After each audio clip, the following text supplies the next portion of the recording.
नमस्कार विद्यार्थी मित्र हो. इयत्ता 10वी विषय गणित भाग 1 प्रकरण पहिले दोन चलातील रेषीय समीकरणे. आपण आजच्या तिसऱ्या व्हिडिओमध्ये दोन चलातील रेषीय समीकरणे आलेख पद्धतीने कशा प्रकारे सोडवायची याचा अभ्यास करणार आहोत. तर ठीक आहे, पहिला प्रश्न आहे, पुढील एक सामायिक समीकरणे आलेखाने सोडविण्यासाठी सारणी पूर्ण करा. आपल्याला इथं दोन समीकरणं दिलेले आहेत आणि या दोन समीकरणांच्यासाठी सारणी दिलेली आहे. सारणीमध्ये काही किमती आपल्याला दिलेल्या आहेत आणि राहिलेल्या किमती आपल्याला आता त्या शोधायच्या आहेत. तर पहिलं समीकरण आहे x अधिक y बरोबर 3. याच्यामध्ये x ची किंमत जर या समीकरणामध्ये 3 घेतली तर y ची किंमत किती असेल? तर आपण समीकरणामध्ये किमती ठेवू शकतो. x अधिक y बरोबर 3 या समीकरणामध्ये जिथं x आहे तिथं 3 घेतले तर 3 अधिक y बरोबर 3. y ची किंमत पाहिजे असेल तर 3 बेरजेच्या पलीकडे वजाबाकीला जातील म्हणून y बरोबर 3 वजा 3 म्हणून y बरोबर 0. याचा अर्थ y ची किंमत 0 म्हणून हा बिंदू आहे 3 0. याच पद्धतीने आपण किमती ठेवून राहिलेल्या किमती शोधू शकतो. आता y ची किंमत आपल्याला 5 दिलेली आहे आणि x ची किंमत पाहिजे.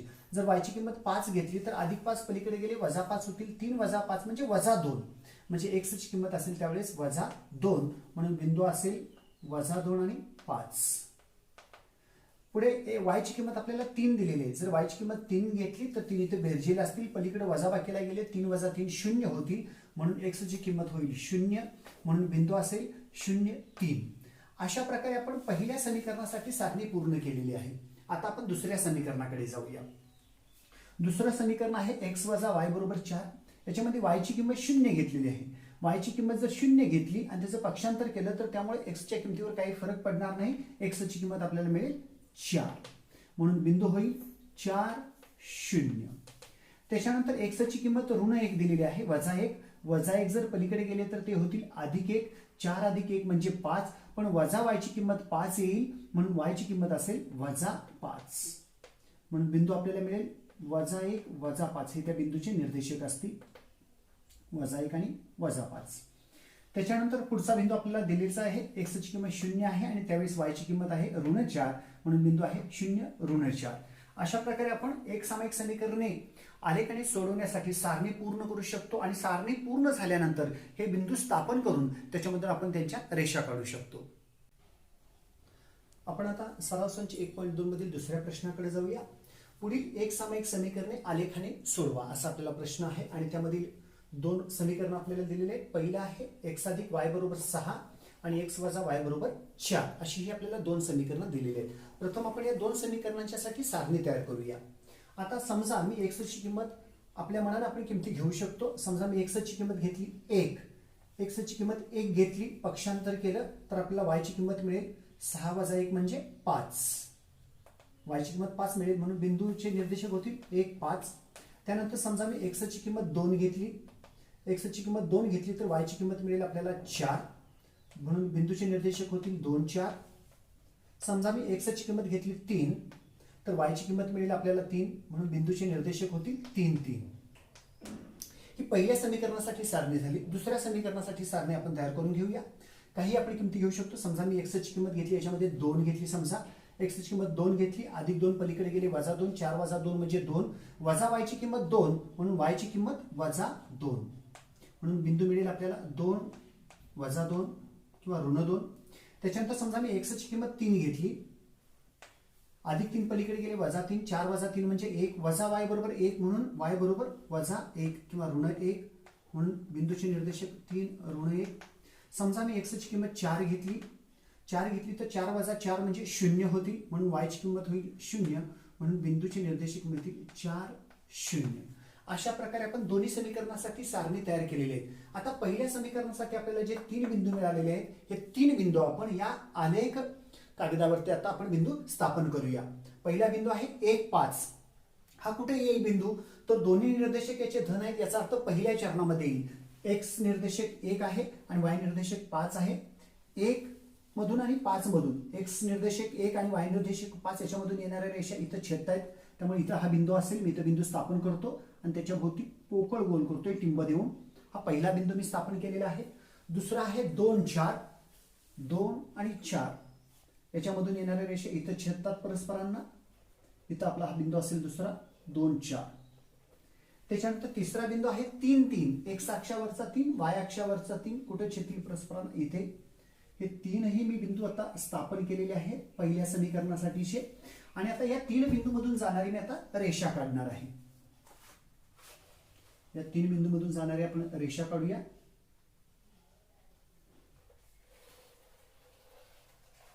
अशी असेल ती रेषा. हा झाला त्या समीकरणाचा आलेख.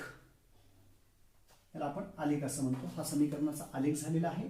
तर याचं समीकरण जे आहे ते या रेषेवरती लिहायचंय. समीकरण आहे x अधिक y बरोबर 6. या समीकरणाचा आलेख काढलेला आहे. पुढचे तीन बिंदू स्थापन करूया आपण. पहिला बिंदू आहे 2 ऋण 2, x अक्षावरचा 2 आणि y अक्षावरचा ऋण 2. ही परस्परांना इथे छेदतील. त्याच्यानंतरचा बिंदू आहे 3 ऋण 1, x अक्षावरचा 3, y अक्षावरचा ऋण 1, परस्परांना इथे छेदतील. त्याच्यानंतर 4 आणि 0, x अक्षावरचा 4 आणि y अक्षावरचा 0. ज्या बिंदूचा y निर्देशक 0 आहे याचा अर्थ तो बिंदू x अक्षावर 4 या ठिकाणी असणार आहे.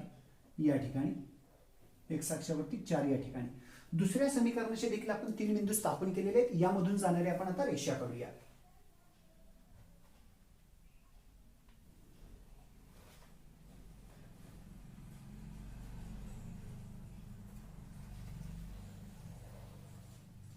या बिंदूंच्या मधून जाणारे आपण आता रेषा काढलेल्या आहेत. हा झाला याचा आलेख.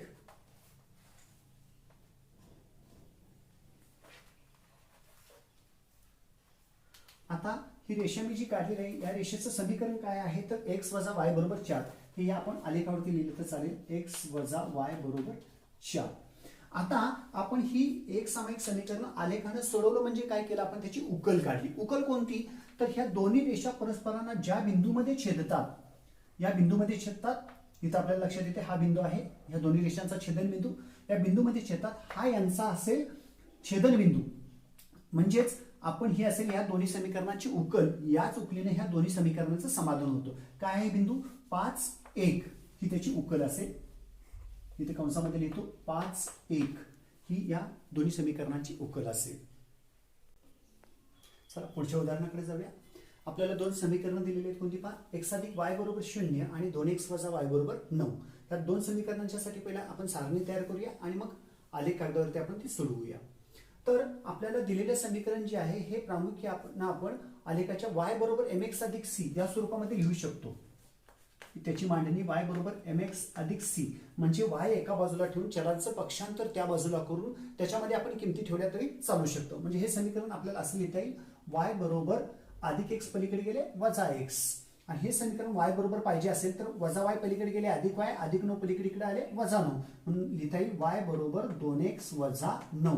यामध्ये आपण किमती ठेवल्या तर चालतात किंवा या समीकरणामध्ये मूळच्या समीकरणामध्ये सुद्धा किमती ठेवल्या तरी चालतील. आता आपण इथे x ची किंमत ठेवूया. समजा मी x ची किंमत 1 घेतली तर y ची किंमत मिळेल आपल्याला वजा 1. म्हणून बिंदू असेल 1 वजा 1. x ची किंमत 2 घेतली, x च्या ठिकाणी 2 लिहिले तर मिळेल y बरोबर वजा 2. 2 वजा 2 हा आपल्याला बिंदू मिळेल. त्याच्यानंतर समजा मी x ची किंमत 3 घेतली तर y ची किंमत मिळेल आपल्याला ऋण 3. 3 ऋण 3. ठीक आहे. दुसऱ्या समीकरणामध्ये जाऊया. आता इथं x ची किंमत आपण आपल्या मनाने घेऊ शकतो. समजा x ची किंमत मी 0 घेतली. x ची किंमत 0 घेतली. 0 गुणिले 2 म्हणजे 0 म्हणजे y ची किंमत आपल्याला मिळेल ऋण 9. समजा x ची किंमत मी 1 घेतली तर बे 1 के बे 2 वजा 9 म्हणजे वजा 7 किंवा ऋण 7. 1 ऋण 7. समजा हा बिंदू जर मोठा होत असल्याने आपल्या आलेख कागदावर बसत नसेल तर आपण बदलू शकतो त्याच्याऐवजी. समजा आपण x ची किंमत इथे घेतली, समजा 2 घेतली तर बे 2 4. 4 वजा 9 म्हणजे ऋण 5. 2 ऋण 5. समजा मी x ची किंमत 3 घेतली तर 3 2 6. 6 वजा 9 म्हणजे ऋण 3. म्हणून बिंदू मिळेल आपल्याला 3 ऋण 3. अशा प्रकारे दोन्ही समीकरणांच्यासाठी आपण सारणी तयार केलेली आहे. आपण आता हे बिंदू आलेख कागदावरती स्थापन करूया.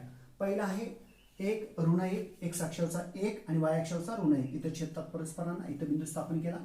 पुढचा आहे 2 ऋण 2 x अक्षावरचा 2 y अक्षावरचा ऋण 2. इथं छेदतात. त्याच्यानंतर 3 ऋण 3 x अक्षावरचा 3 y अक्षावरचा ऋण 3. अशा प्रकारे हे तिन्ही बिंदू स्थापन केलेले आहेत मी आणि याच्यामधून जाणाऱ्या आता रेषा काढणार आहे.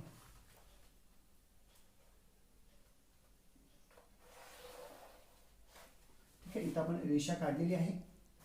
रेषेचं समीकरण लिहूया. त्या रेषेवरती समीकरण आहे x अधिक y बरोबर 0. कोणतंही लिहिलं तर चालेल, x अधिक y बरोबर 0 लिहिलं तर चालेल किंवा y बरोबर वजा x लिहिलं तरी चालेल. पुढचे 3 बिंदू स्थापन करूया. 2 ऋण 5, x अक्षावरचा 2, y अक्षावरचा ऋण 5. इथं आहे हा बिंदू स्थापन केला. त्याच्यानंतर पुढचा आहे 1 ऋण 7, x अक्षावरचा 1, y अक्षावरचा ऋण 7. इथे येईल हा बिंदू.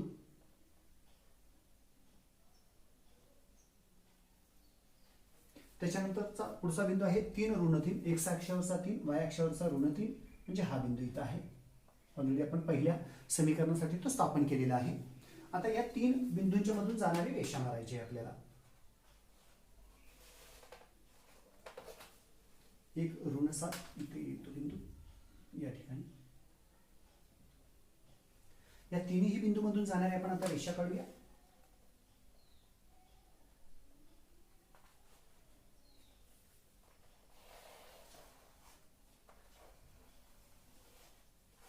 या तिन्ही बिंदूमधून जाणारी जर आपण रेषा काढली तर ह्या दोन्ही आलेख रेषा, याचं समीकरण आहे 2x + y = 9. 2x + y = 9. तर ह्या दोन्ही रेषा परस्पराने या बिंदूमध्ये छेदतात. या बिंदूचे निर्देशक आहेत 3 ऋण 3, x अक्षावरचा 3, y अक्षावरचा ऋण 3. ही या समीकरणाची उकल असेल. तर आपण आजच्या या व्हिडिओमध्ये एक सामायिक समीकरणे आलेख पद्धतीने सोडवण्याच्या काही उदाहरणांचा अभ्यास केलेला आहे.